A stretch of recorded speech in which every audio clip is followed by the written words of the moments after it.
যে রাধে সে চুলো বাঁধে। এখন বসছি অফিসের কাজে, তারপর রান্না।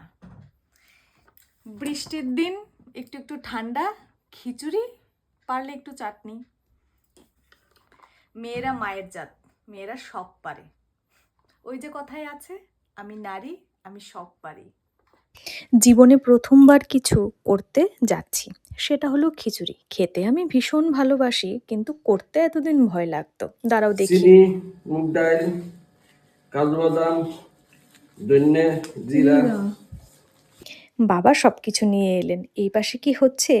নিরামিষ সবজি হচ্ছে, যেটা মা করছেন। বাকি সবকিছু মাই আমাকে দেখিয়ে দিচ্ছেন, আমিই করছি। আসলে প্রথমবার তো, করতেও একটু ভয় লাগে। আমিষটা মোটামুটি ঠাকুরের কৃপায় ভালোই পারি, নিরামিষটা করতে ভীষণ ভয় লাগে।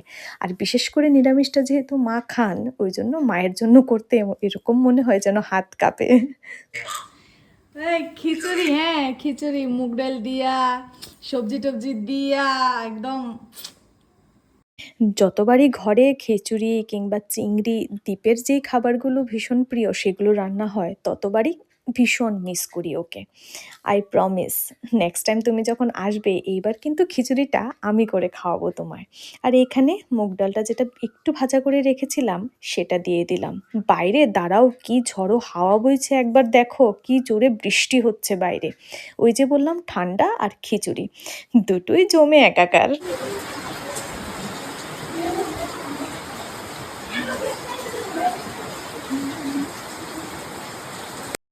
ডালটা একটু ফুটলে, আধ ফুটা হলে, এখানে চালটা দিয়ে দিলাম। এই চাল দিয়ে পায়েসও হয়। দেখতে কি সুন্দর না, সাদা একদম ফকফকে। আর এখানে কি কি লাগবে সেটা আমি জানি, কিন্তু কতটা লাগবে সেটা মা ঠিক করে দিচ্ছেন, যেহেতু আমার প্রথমবার।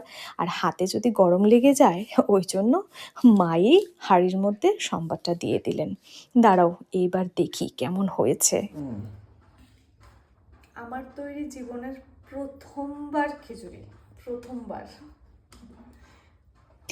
আমি একজন ব্যক্তিগতভাবে খিচুড়ি প্রিয় একজন মানুষ। আমার খিচুড়ি ব্রেকফাস্ট, ডিনার, দুপুরবেলা সব কিছুতেই আমি খেতে পারি। কিন্তু এতদিন ভাবতাম খিচুড়ি করা এত কঠিন, কিভাবে করব, আদৌ আমার দ্বারা হবে, ট্রাই করিনি। এখন দেখছি ভালোই হয়েছে দেখতে। দাঁড়াও খেয়ে দেখি। মা খাই দাও, খাই দাও, মাও সব দেখাই দিছে।